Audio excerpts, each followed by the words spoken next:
the mic, we coexist. My flow is a glass box with no exits, and you can observe while you trapped in it. Took my lady's track and I sprinkled some rap in it. They telling me lies. What's wrong with being someone else?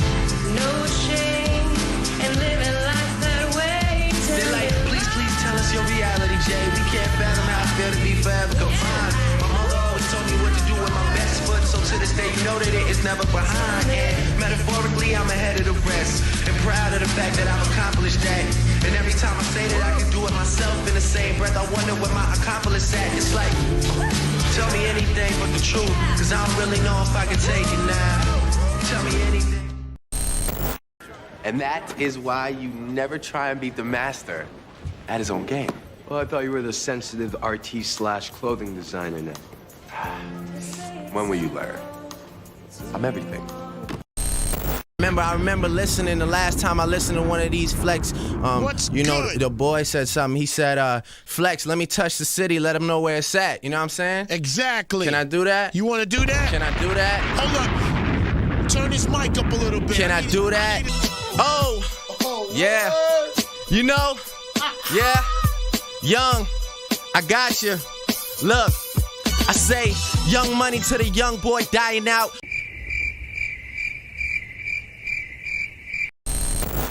Cool, ready for takeoff. What the?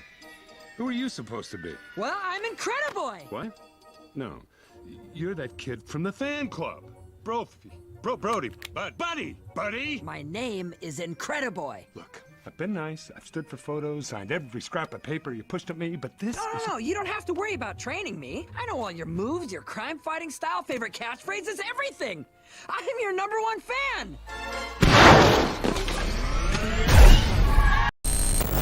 I look back and it's all hideous. One day I was looking for like autograph stuff from Clips because I was like a really, really big Clips fan. You know what I keep in a line. Some search words led me to this guy in Virginia that supposedly had a microphone that Pusha T used during the show. It was like plastic, but it had his autograph on it. I just thought he was crazy for spending $200 for a Pusha T microphone. Was supposedly signed by Pusha T. That was a waste of money. Sorry, Pusha. I could have sold that and said Pusha T signed it. I used to pretend I was doing interviews on the red carpet and perform all the Clip songs in my basement with the mic. I'm a full-size teen at this point, so this is in private. And then I performed with it so much that I rubbed the autograph off. I don't even know if he really signed it, but that was my big thing, man. At the time, it meant the world to me, though. I'm gonna regret even telling this story.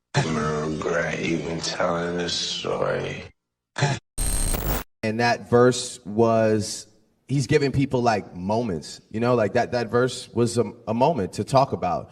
Are you listening to it now at this point in time? Okay. And then it was real cool for like, a couple weeks. But like, if I asked you, for example, like, how does that verse start?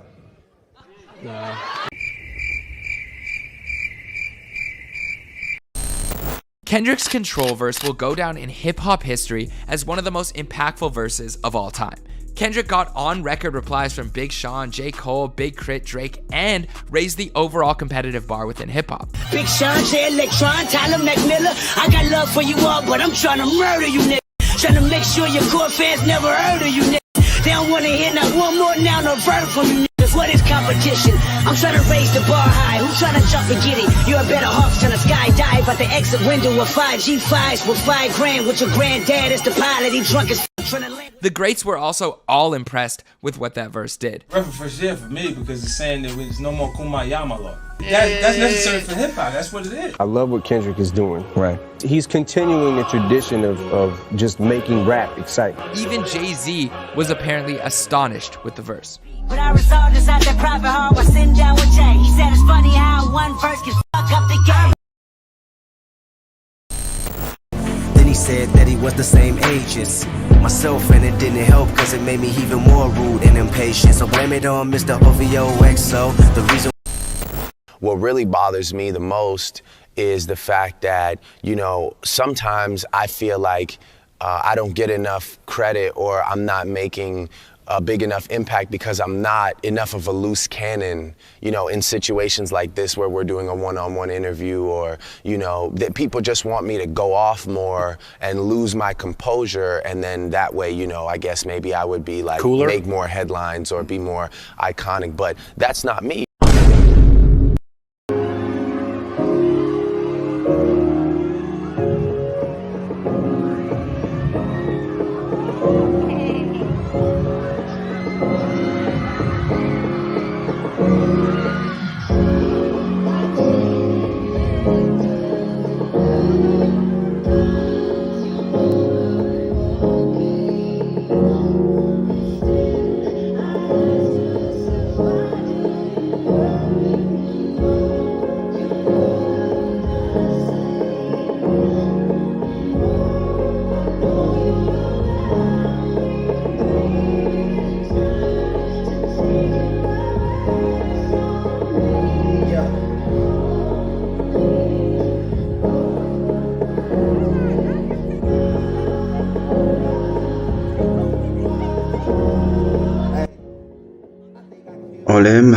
On l'aime pas.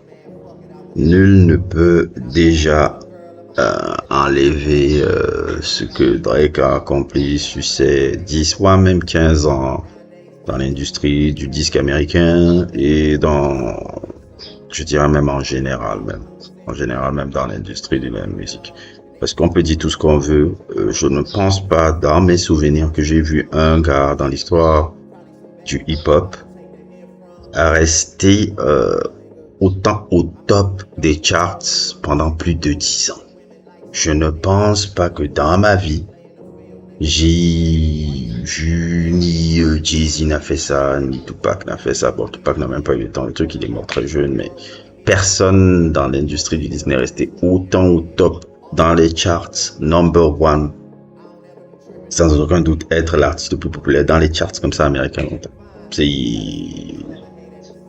comme je l'ai dit dans ma vidéo sur Jay-Z, Drake est l'artiste non pas seulement le plus populaire, mais celui qui a le plus d'impact.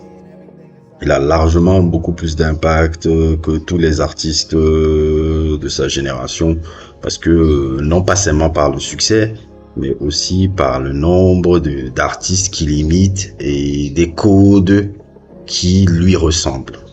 Et on peut dire tout ce qu'on veut sur Drake, on peut pas lui enlever ça. Maintenant, après avoir dit ça, je pense que Aubrey Graham a quand même détruit tout le hip-hop. On disait souvent Nas, quand il y avait l'album de Nas qui dit Hip-Hop is dead. Moi, j'ai l'impression que hip-hop is dead quand le mec là a commencé à prendre le dessus dans le hip-hop. Déjà, le truc avec Drake qui vient et qui me donne un peu à avoir de l'empathie sur lui, c'est que c'est un vrai fan de hip-hop déjà à la base. C'est vraiment un fan de hip-hop. C'est vraiment le geek de hip-hop et tout. Tous les gars que vous voyez avec qui il biffe maintenant, que ça soit avec Pusha T, que ça soit avec Joe Budden, il est tous fan de ces mecs-là. Il est fan de ces gars-là à la base. Comme vous l'avez vu au début de la vidéo, c'est un fan de Clips. Il avait acheté carrément même $200-300 un micro il pensait dont on avait vendu que c'était un micro que Pusha T avait mis en vente. Il est fan de tout ces gars. C'est véritablement un vrai connaisseur de hip-hop. La plupart des interviews, les trucs, il connaît vraiment l'histoire du hip-hop. Donc, Drake, c'est un peu ce mec qui aime le hip-hop, qui a voulu le faire à sa manière, mais comme ses codes ne ressemblaient pas trop aux codes de hip-hop en général, ce qui est un peu plus traditionnel et tout, et qui venait un peu avec un délire avec Noah Shebi, ce délire un peu mélo, tout. Il a été forcément rejeté au départ. Je parle par les gatekeepers du hip-hop. Quand je dis les gatekeepers, un peu ceux qui portent un peu, on va faire un peu, bon, j'aime souvent faire les références à Star Wars, ceux qui sont un peu le conseil du Jedi des hip-hop, que ça soit les magazines. Par exemple, à l'époque où il sortait, déjà, montrer déjà comment il était rejeté, Vous vous rappelez, vous connaissez ce truc dans XXL où on faisait Freshman, ça continue jusqu'à aujourd'hui. Dans les Freshmen, qui montrent toujours les jeunes artistes hip-hop qui vont être peut-être les futurs stars. De sa classe, il ne faisait même pas partie de l'affiche. Il n'était même pas dans le bouquin. Je me rappelle encore sa classe, c'était Charles Hamilton, Asher Roth, Whale, je crois qu'il y avait Mickey Fats, je me rappelle encore de ça à l'époque. Il ne faisait pas partie du truc de XXL. Parce que comment on appelle ça, on appelle les gatekeepers de le truc, les magazines de source, les magazines XXL et autres, tout n'embrassait pas Drake. Et c'est quelque chose un peu qui a joué un peu dans son psyché. Parce que Drake, c'est un peu le genre d'individu nerd, geek, disons-le un peu lame, ringard, qui a toujours voulu traîner un peu avec les gars cool, et qui a toujours voulu appartenir un peu à une sorte de truc un peu plus cool dans sa vie. Ça, j'essaie d'analyser comment on appelle ça, la psychologie un peu du mec. C'est un peu ça. C'est-à-dire que quand tu regardes tout son parcours, tout ce qu'il a voulu faire, le fait de toujours suivre la mode, le fait de toujours vouloir être avec l'artiste qui monte, Drake, c'est le genre d'individu qui veut toujours appartenir à un mouvement. Et le mouvement hip-hop ne l'a pas du tout embrassé, il l'a ridiculisé, il a truc. Rappelez-vous les années pendant lesquelles Charlemagne d'Agode se moquait de Lily en permanence. Donc ça fait partie des trucs qui sont encore dans son psyché maintenant. De ce fait, alors qu'il n'a pas été embrassé par justement la communauté du hip-hop, il a fait tout en sorte de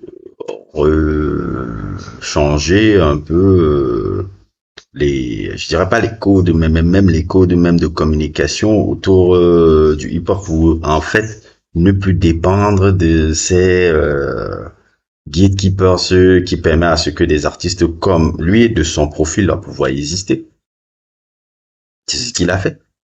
C'est pour ça que même, comme je le disais même déjà sur la vidéo de Jay-Z, il a énormément fait en sorte que maintenant, ceux qui sont à même de discuter de hip-hop, ce sont plus les gars qui viennent des magazines, les gars qui viennent des radios comme Hot 97 ou que sais-je encore, les mecs, les gatekeepers là. Il a fait en sorte que ça soit uniquement maintenant les streamers, les fans, des trucs, parce que c'est plus facile justement de vendre ses projets avec eux. Et c'est jusqu'à aujourd'hui, c'est ça. C'est pour ça que si vous regardez bien, c'est les streamers et autres et tout qui font le truc. Les DJ Academics, les Kaitsena, j'en ai parlé déjà sur la vidéo sur Jay-Z, mais c'est un peu ça que l'impact de Drake. Et c'est pour ça que je dis que quelque part, il a détruit le hip-hop parce qu'il a détruit un peu la forme traditionnelle un peu du hip-hop. Non pas seulement musicalement, hein. Ça me dérange pas qu'on écoute musicalement, on va me dire, oh, mais j'aime souvent les gars expérimentaux. C'est pas ça, c'est que Drake fait une musique générique. Il y a un album de Drake que je kiffe, c'est Take Care. Take Care est un album qui pour moi, c'est le seul album de Drake qui traverse le temps. Mais quand tu regardes même Take Care, tu te dis, Take Care à la base, c'est pas vraiment toi, en fait. Take Care, en fait, c'est l'album c'est ce qui devait être le premier album de The Weeknd, en fait. Tout cet album-là, la créativité qu'on entend là-dedans, ce côté un peu, c'est l'album de The Weeknd. The Weeknd lui a donné, je crois, 4-5 sons pour cet album-là. 4-5 sons, je pense. Je ne sais pas si c'était 5 ou 6 sons, c'était plus de la moitié de l'album écrit et visualisé par, c'est le mindset de The Weeknd.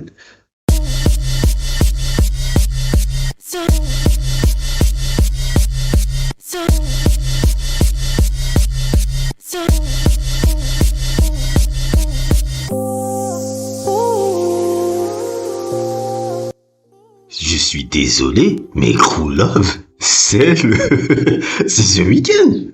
C'est The Weeknd. Il a complètement piqué l'album du gars là. Heureusement qu'il n'a pas signé avec lui. Parce que je vois déjà venir un peu le délire. Il aurait pompé toute sa créativité. On n'aurait pas The Weeknd popstar qu'on voit maintenant. Même si on doit lui reconnaître, oui. Sans Drake, le monde n'aurait pas eu The Weeknd. Ça, on doit lui reconnaître. C'est lui qui l'a découvert. C'est lui qui l'a découvert, la fameuse histoire où il était sur MySpace et il a mis ça sur son MySpace et ça a fait un peu la popularité en son. Je crois que c'était I40 si je me souviens bien encore l'histoire.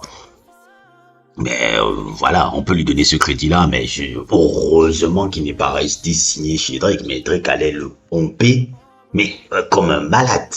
Comme un malade. Ça, c'est heureusement. On n'aurait pas The Weeknd Popstar comme on voit maintenant. Heureusement. God bless. Bref. Donc, pour revenir à Drake, donc, c'est un peu ça, je dis Take Care, c'est vraiment son meilleur album, c'est celui qui a le mieux vieilli de toute sa longue discographie, et comme je le dis, moi, je me suis arrêté à Drake à partir de 2013 avec Nothing Was The Same, Views, j'avais suivi, comment on appelle ça, vaguement, mais le reste de sa discographie, j'ai dit non, je peux plus. Le mec essaye tellement à être en train de suivre les mots, de suivre le truc. Il a même perdu même son truc du début, au moins s'il avait une identité, là il en a même plus. Donc j'ai dit, je veux plus suivre, il suit les tendances, il suit les mots, il suit le truc. Et ça me fait vraiment penser à, même pas seulement son parcours, mais ça me fait penser à quel point à un moment donné il en a eu marre de vouloir prouver justement à la scène traditionnelle hip-hop qu'il fait partie d'eux et qu'il a essayé de faire justement ça. Et il a réussi à le faire. Maintenant les codes de hip-hop ont changé. Il y a plein de gars qui le ressemblent. Jack Harlow, c'est une version moderne de Drake. Tout ça m'amène à dire que merde, ce mec a quelque part détruit le type de hip-hop que moi j'apprécie en fait, parce que si on réfléchit bien, hein, normalement celui qui devait être la superstar actuellement, celui qui devait dominer, non, il domine les charts, mais celui qui devait être numéro 1 incontesté, ça devait être Kendrick Lamar. D'ailleurs même leur petite rivalité qu'ils ont là, Drake et Kendrick Lamar là, ça renvoie même encore à ce que je discutais avec Messi et Cristiano Ronaldo, c'est la même chose. C'est entre la modernité du hip-hop actuel dans laquelle on vit et le hip-hop sur la forme traditionnelle. Vous voyez très bien, comme vous l'avez vu au début de la vidéo, les gars les rappeurs de l'ancien temps embrassent Kendrick et disent oui, tu es des nôtres parce que tu suis nos codes, tu continues la tradition, tu continues le truc. Mais Drake, on l'embrasse pas vraiment. Je prends même encore un autre exemple, un peu, ça prend le truc du Super Bowl. Dans le truc du Super Bowl, il n'y a pas eu là où il y avait 50 Cent, il y avait Snoop Dogg, il y avait Kendrick Lamar. C'était impossible de voir Drake là-bas. Parce que Drake, la tradition hip-hop ne l'embrasse pas. Il ne l'embrasse pas.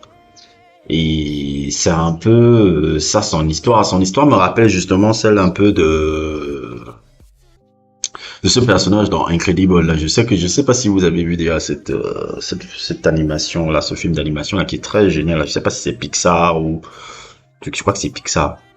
Il y a un personnage là que je vois là, dont j'en ai fait un peu une petite clin d'œil au début là, qui s'appelle Syndrome.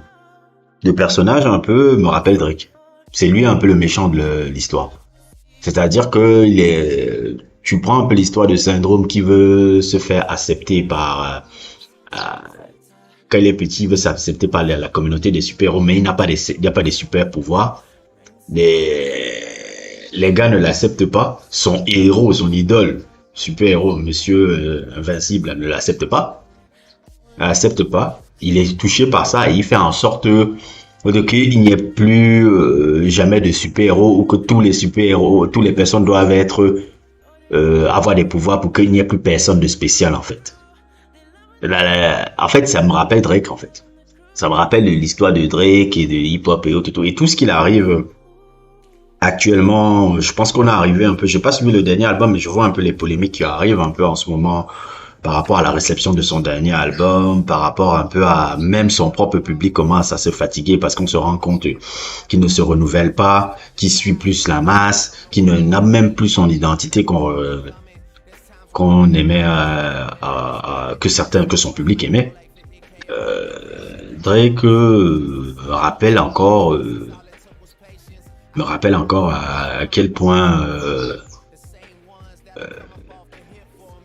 il est quelque part pathétique. On va me dire ouais, il est pathétique, il a des millions et tout. Bah, tu peux avoir des millions, tu peux avoir des milliards, mais tu te sens pathétique et tu es toujours frustré par le fait de ne pas être reconnu par les gens que tu admirais quand tu es petit. Et le fait qu'il ait le succès, mais qu'il n'est pas apprécié par le corps du hip-hop parce que pour eux, il ne le représente pas, ça le tue. Et je pense que le truc qui fait qu'il n'est pas accepté au corps du hip-hop, c'est qu'il dans aucun de ses disques, dans aucun de ses albums qu'il a fait, il n'a jamais parlé des problématiques de l'homme noir, américain ou canadien dans la société occidentale. Tu ne peux pas te prétendre goat de je sais quoi, goat de je ne sais quoi, et ne pas faire ça, parce que c'est le corps même du délire. Tous les grands l'ont fait.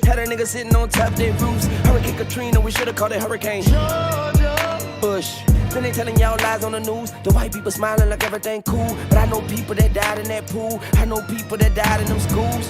Now what is the survivor to do? Got no surrounded by my own thoughts. Playing the cut, reminiscing on days I ain't have a pot to piss in. No watches to glisten, no V's with high systems. Missing my homies that passed right in front of my eyes. Due to the fast life, we so wonderful. Not alone the mission. Now the whole entire world has gotta try to come up with a quick decision. They claim we threats to society.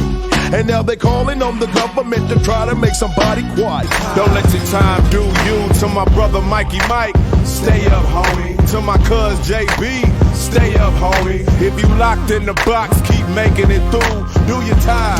Don't let your time get at a man that would. To my East Coast niggas, rap your ghetto.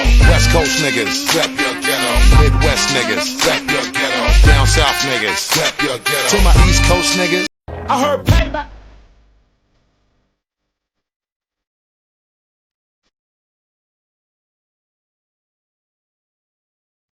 I ain't got time for bitches. Gotta keep my mind on my motherfucking riches. Even when I die, they won't worry me. Mama, don't cry, worry me.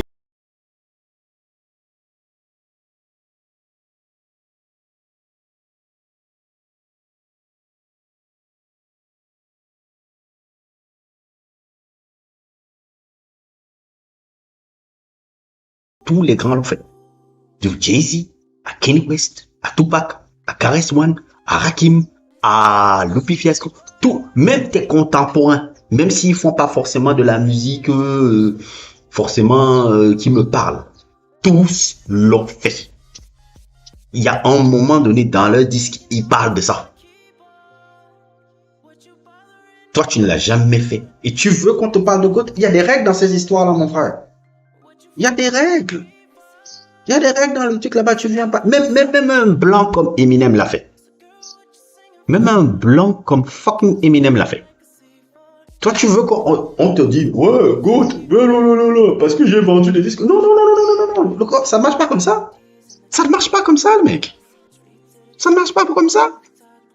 Tout le monde l'a fait. Et cette idée-là même, je la remercie encore. Il y a une vidéo qui s'appelle d'un mec là, qui est un très grand commentateur, un ancien prof de sociologie, qui est maintenant youtubeur et qui te commente un peu tous les mouvements culturels, américains, que ce soit par la politique ou justement aussi la pop culture. Il s'appelle FD Signifier. Allez regarder sa vidéo sur Drake, elle est magnifique. Elle résume un peu ma vidéo sur Drake que je suis en train de faire là. Ce qu'il a fait en 20 minutes, elle m'a inspiré même par rapport à la vidéo. Là, je vais vous mettre le lien. Elle est magnifique, elle décrit parfaitement qu'est-ce que tous les détracteurs de Drake, on ne supporte pas chez le gars là.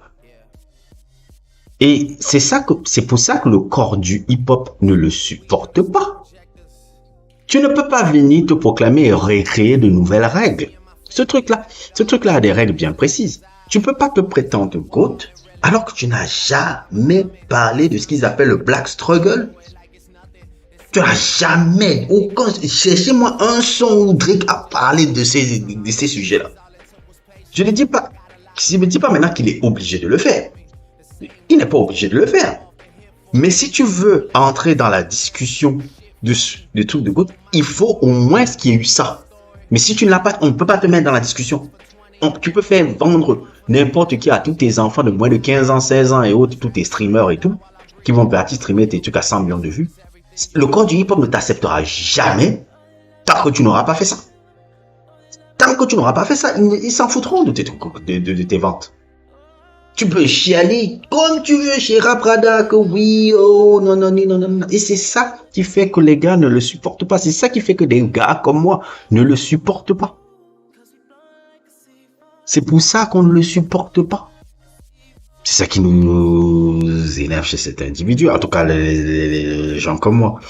Donc voilà, c'était à peu près ce que j'avais à dire sur cet individu-là.